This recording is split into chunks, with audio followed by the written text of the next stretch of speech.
कहानी की शुरुआत होती है मैलरी नाम की एक लड़की से, जो कि एक पेंटिंग बना रही होती है।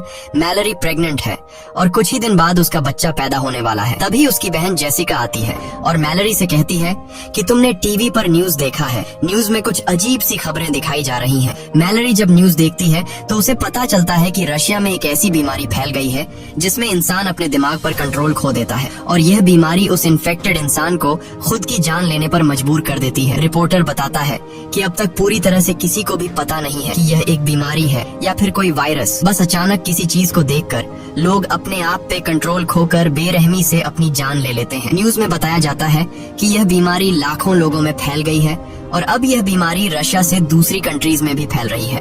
लेकिन मैलरी इस न्यूज को इग्नोर करके जेसिका के साथ अपनी प्रेगनेंसी चेकअप के लिए हॉस्पिटल चली जाती है। वहाँ डॉक्टर उसे खुशखबरी देती है कि बच्चा बिल्कुल ठीक है और जल्द ही वो माँ बनने वाली है। ये सुनकर मैलरी खुश हो जाती है और वापस घर लौटने लगती है। लेकिन हॉस्पिटल से निकलते वक्त मैलरी की नजर एक लड़की पर पड़ती है जो अपने सिर को जोर जोर से सामने के शीशे से मार रही होती है। यह देखकर मैलरी घबरा जाती है और जल्दी जाकर जेसिका के साथ कार में बैठ जाती है। मैलरी जेसिका से कहती है कि जल्दी चलो, मुझे लगता है कि रशिया का वो खतरनाक वायरस यहाँ भी पहुँच चुका है। बाहर सड़कों पर लोगों में हलचल मच चुकी थी और लोग खुद को मारने लगे थे। जेसिका जल्दी से गाड़ी स्टार्ट करके तेजी से घर की तरफ गाड़ी को भगाती है, लेकिन अब हालात और बिगड़ते जा रहे थे। सड़क पर बहुत सारे एक्सीडेंट होने लगते हैं। यह देखकर मैलरी बहुत ज्यादा डर जाती है और तभी ड्राइव करते हुए जेसिका कुछ ऐसा देख लेती है जिससे उसकी आंखों का कलर चेंज हो जाता है। अब जेसिका अपने आप पर कंट्रोल खोकर कार की स्पीड बढ़ा देती है और सामने से आने वाली गाड़ियों से खुद का एक्सीडेंट करवाने लगती है। मैलरी उसे ऐसा करने से रोकती है पर जेसिका नहीं रुकती, जैसे किसी ने उसके दिमाग पर काबू कर लिया हो। और तभी कार एक दूसरी गाड़ी से टकराकर इनका एक्सीडेंट हो जाता है। लकीली इस एक्सीडेंट में दोनों बच जाती हैं और दोनों गाड़ी से बाहर निकल आती है। लेकिन इससे पहले कि मैलरी कुछ समझ पाती, तभी वो देखती है कि उसकी बहन जेसिका एक ट्रक के सामने आकर अपनी जान दे देती है। मैलरी अपनी आंखों के सामने जेसिका की इतनी भयानक मौत देखकर बहुत ज्यादा डर जाती है। लेकिन हालात कुछ ऐसे थे कि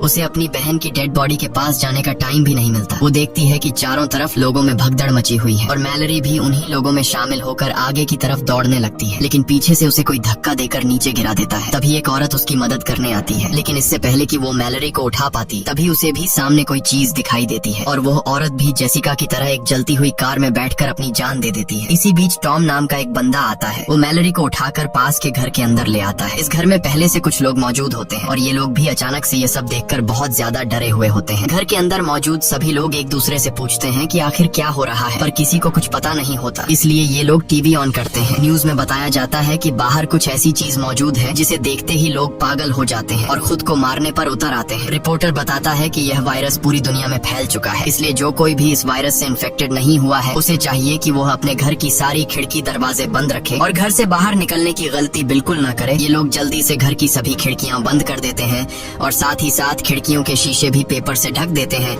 ताकि बाहर मौजूद उस राक्षस की नजर अंदर इन पर न पड़ सके। इसी तरह से 3 दिन बीत जाते हैं, लेकिन अभी तक किसी को समझ नहीं आता कि यह सब क्या हो रहा है। ये सभी लोग घर में परेशान बैठे होते हैं। तभी बाहर से दरवाजे पर नॉक होता है। एक लड़की जो रो रो कर इनसे रिक्वेस्ट करती है कि प्लीज दरवाजा खोलो। टॉम उस लड़की के लिए दरवाजा खोलने जाता है, पर डगलस उसे दरवाजा खोलने से मना करता है क्योंकि उसे डर था कि कहीं यह लड़की इन्फेक्टेड ना हो। लेकिन यहाँ मैलरी डगलस पर बंदूक तान देती है और टॉम को उस लड़की के लिए दरवाजा खोलने को कहती है। टॉम उसके लिए दरवाजा खोल देता है और वो लड़की अंदर आ जाती है। उस लड़की का नाम ओलिम्पिया है और ओलिम्पिया भी प्रेग्नेंट थी। ओलिम्पिया से जब पूछा जाता है कि तुम अपनी आंखों पर पट्टी लगाकर यहाँ तक कैसे पहुँची, तब ओलिम्पिया बताती है कि उसका खाना खत्म हो गया था, इसीलिए वो एक एक करके हर एक घर का दरवाजा नॉक करते हुए यहाँ तक पहुँच गयी। यह सुनकर डगलस कहता है कि हम सबका भी भूख से बुरा हाल हो गया है क्योंकि ये लोग भी पिछले 7 दिनों से इसी घर में फंसे हुए हैं, इसलिए ये लोग सोचते हैं कि बाहर से खाना कैसे लाया जाए। हालांकि घर से कुछ ही दूर एक सुपरमार्केट है, लेकिन वहाँ तक बिना देखे पहुँचना एक बड़ा चैलेंज था। तब इस घर का मालिक कहता है कि घर के बाहर सीसीटीवी कैमरास लगे हुए हैं। अगर हम सीसीटीवी कैमरा के जरिए उन मॉन्स्टर्स का लोकेशन पता लगा लें तो हम उन मॉन्स्टर्स से छिपकर सुपरमार्केट तक पहुँच सकते हैं। और घर का मालिक कहता है कि मुझे नहीं लगता कि इस मॉन्स्टर को स्क्रीन पर भी देखने से इंसान इन्फेक्टेड हो सकता है, लेकिन बाकी सब इसे ऐसा करने से मना कर देते हैं। तब घर का मालिक कहता है कि अगर हमने यह कदम नहीं उठाया तो हम सब भूख से मर जाएंगे। ये सुनकर बाकी लोगों को भी उसकी बात सही लगती है। सब लोग इसे चेयर के साथ रस्सी से बांध लेते हैं ताकि अगर वो इन्फेक्टेड भी हो जाए तो यह खुद को न मार सके, क्योंकि उस मॉन्स्टर को जो भी देख लेता वह खुद को मारने पर उतर आता। इसके बाद बाकी लोग इसे यहीं पर छोड़कर दूसरे रूम में चले जाते हैं और ये बंदा स्क्रीन की तरफ देखने लगता है। कुछ देर बाद स्क्रीन पर हमें एक हवा का झोंका नजर आता है और हम देखते हैं कि उसके चेहरे के एक्सप्रेशंस बदलने लगते हैं। देखते ही देखते उसकी आंखों का कलर चेंज हो जाता है। कुछ देर बाद उस रूम से तेज चिल्लाने की आवाजें आने लगती हैं। ये सुनकर बाकी लोग भी उसके पास दौड़ कर आते हैं, लेकिन उनके पहुंचने से पहले ही घर का मालिक अपना सिर सामने के टेबल पर पटक कर खुद को मार देता है। ये सब देखकर वो लोग बहुत ज्यादा डर जाते हैं और उन्हें एक बात समझ आ जाती है कि इस मॉन्स्टर को चाहे स्क्रीन पर देख लो या फिर आंखों के सामने, ये आपको मार कर ही रहेगा। उसके बाद ये लोग मॉनिटर स्क्रीन को तोड़ देते हैं ताकि गलती से भी इन लोगों की नजर उस मॉन्स्टर पर न पड़ सके। इस तरह से एक दिन और गुजर जाता है और अब उनका भूख से बुरा हाल हो चुका था, इसलिए ये लोग सुपरमार्केट तक जाने का एक दूसरा प्लान बनाते हैं। टॉम कहता है कि हम जीपीएस का यूज करके कार के जरिए उस मार्केट तक पहुंचेंगे, जिसके बाद ये लोग कार के शीशे पेंट से ढक देते हैं ताकि ये लोग न ही बाहर का नजारा देख सकें और न ही बाहर से कोई उन्हें अंदर देख सके। जिसके बाद 5 लोग जीपीएस की मदद से गाड़ी लेकर बाहर निकलते हैं और धीरे धीरे बिना आगे की सड़क नजर आए जीपीएस की मदद से आगे बढ़ते हैं। यहाँ हम देखते हैं कि पूरा शहर वीरान हो चुका है। चारों तरफ सड़क लाशों से भरी पड़ी है। कुछ दूर आगे जाने के बाद कार तेजी से वाइब्रेट करने लगती है। कार के सेंसर से पता चलता है कि कार को चारों तरफ से उन मॉन्स्टर्स ने घेर लिया है, लेकिन टॉम हार नहीं मानता और गाड़ी को आगे बढ़ाता है और जैसे तैसे करके ये लोग स्टोर तक पहुँच जाते हैं, जहाँ पर ये लोग अपनी आंखों पर पट्टी बांधकर कार से उतरते हैं और स्टोर के अंदर पहुँच जाते हैं। अंदर आकर ये लोग सबसे पहले खिड़की दरवाजे बंद करते हैं और फिर ये लोग अपनी आंखों से पट्टियां उतार देते हैं। स्टोर में खाने पीने और जरूरत की तमाम चीजें मौजूद थीं, जिसे देखकर वे सभी बहुत खुश होते हैं और हर एक बंदा जितना हो सके उतना राशन इकट्ठा कर लेता है। यहाँ हम मैलरी और टॉम को देखते हैं जो एक दूसरे से बातें कर रहे होते हैं। टॉम एक अच्छा इंसान था और टॉम ने मैलरी की जान भी बचाई थी। उनकी बातों से हमें पता चलता है कि ये एक दूसरे को पसंद करने लगे हैं। इसके बाद ये दोनों भी खुद के लिए जरूरत की चीजें ढूंढने लगते हैं। मैलरी को एक पिंजरे में 3 बर्ड्स मिलते हैं जिन्हें वह अपने साथ रख लेती है और तभी स्टोर का दरवाजा कोई नॉक करता है, लेकिन ये लोग डर के मारे उस आदमी के लिए दरवाजा नहीं खोलते। तब वह आदमी रो रो कर रिक्वेस्ट करता है कि प्लीज दरवाजा खोल दो। अब इन लोगों को उस आदमी पर तरस भी आता है और उन्हें डर भी था कि कहीं यह आदमी इन्फेक्टेड न हो, इसलिए ये लोग पहले से उस आदमी के लिए दरवाजे पर तैयार खड़े हो जाते हैं ताकि उन्हें अगर उस आदमी पर जरा सा भी शक हो कि यह इन्फेक्टेड है तो उसे मार देंगे। ये लोग जैसे ही उसके लिए दरवाजा खोलते हैं, वह आदमी जबरदस्ती घुसने लगता है और कहता है कि ये मॉन्स्टर्स बहुत ही खूबसूरत हैं, तुम सभी को इसे देखना चाहिए। यह सुनकर ये लोग समझ जाते हैं कि यह आदमी भी इन्फेक्टेड है। अब उनके पास उस आदमी को बाहर निकालने का कोई रास्ता नहीं था, इसलिए चार्ली सबको बचाने के लिए उस आदमी को जोर से धक्का देकर बाहर धकेल देता है और खुद भी उसके साथ बाहर चला जाता है। बाहर वह बंदा चार्ली को बुरी तरह से मार देता है और चार्ली ने अपने साथियों की जान बचाने के लिए अपनी जान दे दी। यहाँ मैलरी नोट करती है कि जब वो मॉन्स्टर्स करीब हों तो बर्ड्स शोर करने लगते हैं और अब ये बर्ड्स उनके लिए एक बड़ा सहारा बनेंगे। उसके बाद बाकी बचे 4 लोग राशन लेकर वापस लौट आते हैं और उन सबको चार्ली की मौत का बहुत दुख था। अब रात हो जाती है और हम देखते हैं कि सभी लोग अपने अपने रूम में चले गए हैं और तभी बाहर दरवाजे पर कोई नॉक करता है। ओलिम्पिया को जब पता चलता है कि बाहर दरवाजे पर कोई है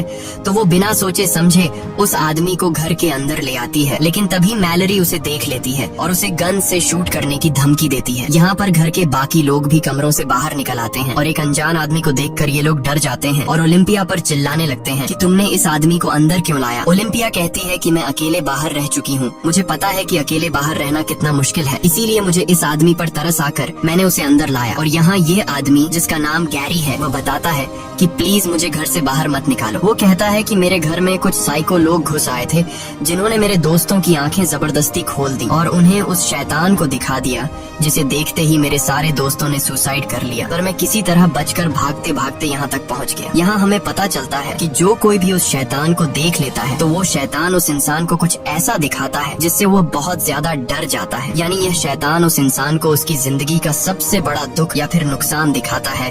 ये दुख इतना गहरा होता है कि वो सह नहीं पाता और अचानक बहुत ही ज्यादा डिप्रेशन में जाकर वो इंसान खुद को मार देता है। यहाँ गैरी कुछ और बातें भी बताता है। वो कहता है कि उन साइको लोगों की आंखों पर पट्टी नहीं थी बल्कि वो उस शैतान को देखकर खुश हो रहे थे। गैरी की यह बातें सुनकर हमें पता चलता है कि वो शैतान उस इंसान को नहीं मार पाता जो अपनी जिंदगी में पहले से बहुत ज्यादा दुखी होता है, क्योंकि वो पहले से ही अंदर से टूटा हुआ होता है।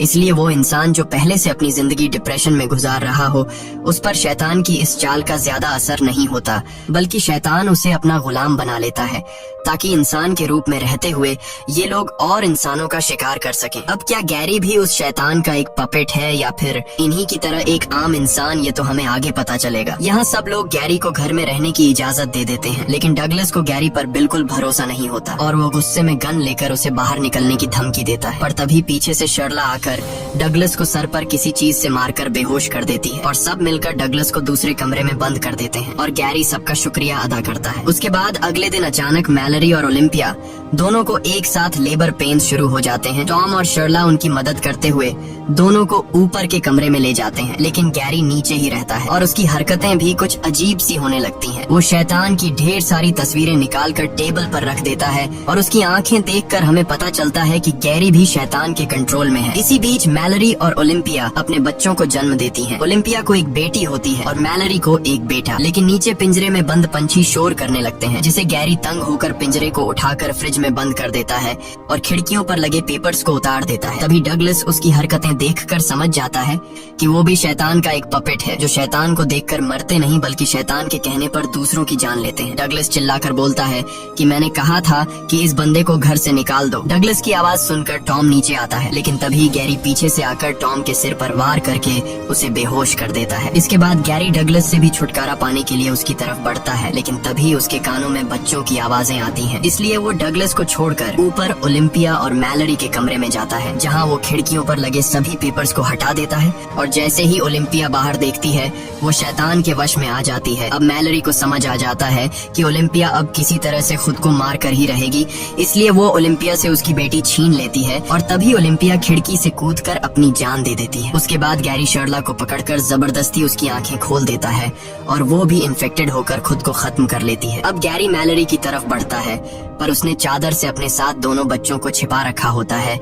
इसलिए अभी तक वो ठीक रहती है। पर गैरी उसे चादर छीनकर बाहर देखने के लिए उकसाने लगता है, लेकिन तभी वहाँ डगलस बंदूक लेकर पहुँचता है और अपनी आंखें बंद करके गैरी को शूट करने की कोशिश करता है। पर गैरी को पता होता है कि डगलस को नजर नहीं आ रहा, इसलिए वो मौके का फायदा उठाते हुए दौड़कर डगलस को अपने साथ ऊपर के फ्लोर से नीचे ग्राउंड फ्लोर पर गिरा देता है। गैरी डगलस को सीजर से मार देता है, ये कहते हुए कि तुम उस शैतान की खूबसूरती को नहीं देख पाओगे। इसी बीच टॉम को होश आता है और किसी तरह शॉट गन उठाकर गैरी को मारकर खत्म कर देता है। उसके बाद टॉम ऊपर जाकर मैलरी और बच्चों को शांत करता है। अब सिर्फ टॉम, मैलरी और 2 बच्चे जिंदा बचे थे। इसके बाद 5 साल के बाद का सीन दिखाया जाता है, जहां मैलरी और टॉम अब रिलेशनशिप में हैं और बच्चे भी बड़े हो चुके हैं, लेकिन खतरा अभी तक टला नहीं। बाहर अभी भी शैतान के कंट्रोल में लोग घूम रहे थे और वो नॉर्मल इंसानों को पकड़कर मार डालते थे। ये लोग पिछले 5 सालों से इसी तरह से चुपचाप जिंदगी गुजार रहे हैं। मैलरी ने बच्चों को इस मुश्किल स्थिति में सरवाइव करने के सभी तरीके सिखा दिए थे। यहाँ आप लोगों को भी पता चल चुका होगा कि जो लड़का है वो मैलरी का अपना बेटा है, लेकिन ये लड़की मैलरी की बेटी नहीं, बल्कि ये लड़की ओलिम्पिया की बेटी है, जो मरने से पहले ओलिम्पिया ने मैलरी के हवाले कर दी थी। एक दिन रेडियो से आवाज आती है जिसमें रिक नाम का एक आदमी बताता है कि हम जहाँ पर हैं ये जगह पूरी तरह से सेफ है। यहाँ पर हमारी एक कॉलोनी है, इस कॉलोनी में खाने पीने और जरूरत की तमाम फैसिलिटीज मौजूद हैं। वो आदमी बताता है कि अगर तुम लोग यहाँ आना चाहते हो तो नदी के बहाव के साथ आओ। जब नदी का बहाव सबसे तेज होगा तो वहीं पास के जंगल के बीच हमारी कॉलोनी मिल जाएगी। वहाँ बहुत सारे बर्ड्स हैं जिनकी आवाज सुनकर तुम हमें ढूंढ सकते हो। और हाँ, नदी के बहाव के साथ यहाँ आने में तुम्हें 2 दिन लगेंगे। टॉम उस आदमी पर भरोसा करके वहाँ जाना चाहता था, पर मैलरी वहाँ जाने से मना करती है। वो कहती है शायद ऐसा भी हो सकता है कि वो इंसान इन्फेक्टेड हो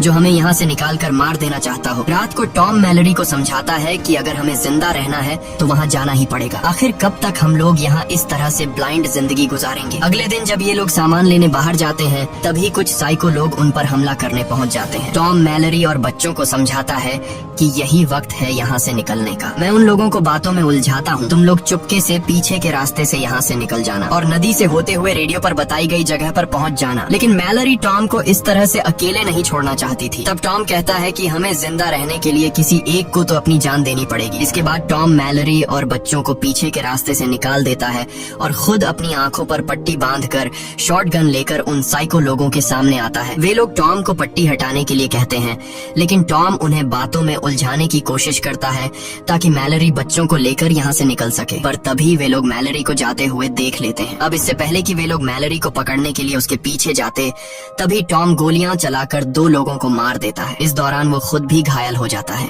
और अब बिना देखे बाकियों को खत्म करना उसके लिए मुश्किल हो रहा था, इसलिए वो अपनी आंखों से पट्टी हटा देता है और वहाँ पर मौजूद 2 और लोगों को भी मार देता है। अब सिर्फ एक ही साइको इंसान बचता है और जब टॉम उस आखिरी बचे हुए साइको इंसान को मारने जाता है, तभी वो शैतान भी वहाँ पर पहुँच जाता है और वो शैतान टॉम को अपने वश में करने लगता है। लेकिन पूरी तरह से वश में आने से पहले टॉम उस आखिरी बचे आदमी को भी मार देता है और फिर उसी गन से खुद भी अपनी जान ले लेता है। वहीं मैलरी गोली की आवाज सुनकर समझ जाती है कि टॉम अब मर चुका है। वो बहुत ज्यादा रोती है क्योंकि इस मुश्किल वक्त में टॉम ही उसका सहारा था। जिसके बाद वो रेडियो पर बताए हुए ठिकाने पर जाने की तैयारी करने लगती है। वो बच्चों को समझाती है कि यह सफर बहुत मुश्किल होगा, लेकिन हमें जिंदा रहने के लिए वहाँ पर जाना ही होगा। और एक बात ध्यान से सुनो, चाहे जो भी हो जाए, तुम दोनों को अपनी आंखों से पट्टी नहीं उतारनी है, वरना तुम दोनों मारे जाओगे। इसके बाद मैलरी खुद के और अपने बच्चों की आंखों पर पट्टी बांधकर नदी की तरफ निकल पड़ती है और रस्सी का सहारा लेते हुए नदी तक पहुंच जाती है, जहां ये लोग एक बोट में बैठकर नदी के बहाव के साथ आगे बढ़ने लगते हैं। मैलरी अपने साथ पिंजरे में बंद उन बर्ड्स को भी रखती है। कुछ घंटों के सफर के बाद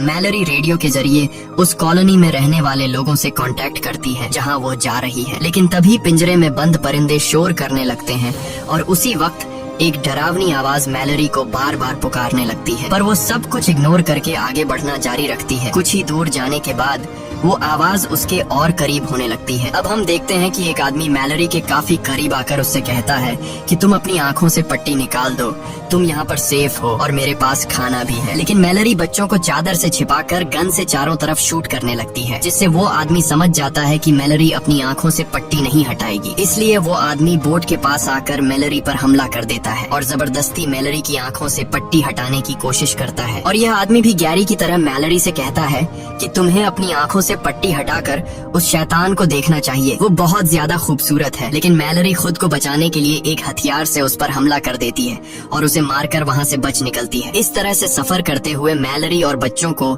24 घंटे गुजर चुके थे और ये लोग बहुत ज्यादा थक जाते हैं। तभी अचानक बोट एक ट्रक से टकराती है, जिससे उसका बेटा और खाने पीने का सामान पानी में गिर जाता है। अब मैलरी अपने बेटे को तो पानी में डूबने से बचा लेती है, लेकिन इनके पास जो खाने पीने की चीजें थीं, वो नदी में बह जाती हैं। ये देखकर मैलरी बहुत ज्यादा परेशान हो जाती है, क्योंकि अगर उन्हें खाने पीने की चीजें नहीं मिली तो वो भूख से मर जाएंगे। इसलिए मैलरी खाना ढूंढने के लिए बोट को नदी के किनारे लगाती है और बच्चों से कहती है, चाहे कुछ भी हो जाए तुम दोनों बोट पर ही रहना और अपनी आंखों से पट्टी बिल्कुल भी मत निकालना। इसके बाद वो बोट से एक रस्सी बांधकर खाने पीने की चीजें ढूंढते हुए जंगल के बीच एक घर में पहुंचती है और वहाँ उसे कुछ खाने पीने की चीजें मिल भी जाती हैं। लेकिन सामान लेकर जब वो वापस लौटने वाली होती है, तभी वो शैतान उसके पीछे पड़ जाते हैं और मैलरी को इंसानों की आवाज में बुलाने लगते हैं। मैलरी गोलियां चलाते हुए तेजी से वहाँ से भागती है। गोलियों की आवाज सुनकर ओलिम्पिया की बेटी खुद को रस्सी से बांधकर बोट से उतरती है और मैलरी को ढूंढने के चक्कर में सीधे उस शैतान के पास चली जाती है। लेकिन तभी मैलरी उसे खींचकर वापस ले आती है और गुस्से में उसे डांटती है कि मैंने तुमसे कहा भी था कि बोट से मत उतरना। इसके बाद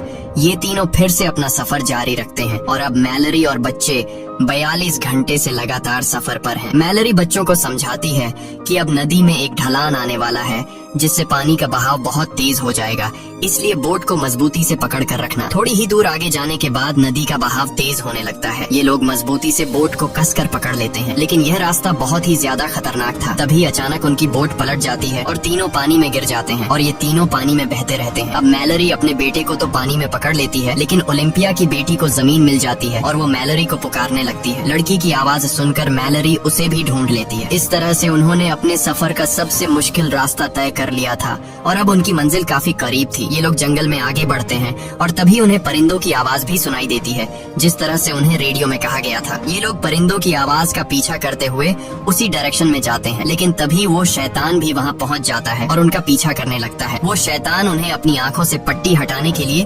बहकाने की कोशिश करता है, लेकिन मैलरी बच्चों से कहती है कि आवाज पर ध्यान मत दो और आगे बढ़ते रहो। आगे बढ़ते दौरान अचानक मैलरी नीचे गड्ढे में गिर जाती है और बेहोश हो जाती है। बच्चे भी भी परेशान हो जाते हैं कि मैलरी कहाँ गई। वे लोग मैलरी को यहाँ वहाँ ढूंढने लगते हैं और मौके का फायदा उठाते हुए वो शैतान मैलरी की आवाज में बच्चों से पट्टी उतारने को कहता है। ना समझ बच्चे शैतान को मैलरी समझकर अपनी आंखों से पट्टी उतारने लगते हैं, पर तभी सही समय पर मैलरी होश में आ जाती है और जोर से चिल्लाकर बच्चों को पट्टी उतारने से रोक लेती है और उनकी आवाज को फॉलो करते हुए बच्चों के पास आ जाती है। इसके बाद मैलरी उन्हें लेकर बर्ड्स की आवाज सुनते हुए भागना शुरू करती है, क्योंकि इस बीच वो शैतान बिल्कुल उनके पीछे पड़ा हुआ था और हर एक संभव कोशिश करके इन लोगों को कॉलोनी में एंटर होने से रोकने की कोशिश कर रहा था। पर ये लोग शैतान को इग्नोर करके फाइनली उस जगह तक पहुंच जाते हैं और मैलरी जल्दी दरवाजा खोलने के लिए इन लोगों से रिक्वेस्ट करती है। वो लोग उन्हें अंदर ले आते हैं और सबसे पहले उनकी आंखें चेक करके कंफर्म किया जाता है कि वो इन्फेक्टेड हैं या नहीं। जब उन्हें पता चलता है कि ये तीनों इन्फेक्टेड नहीं हैं,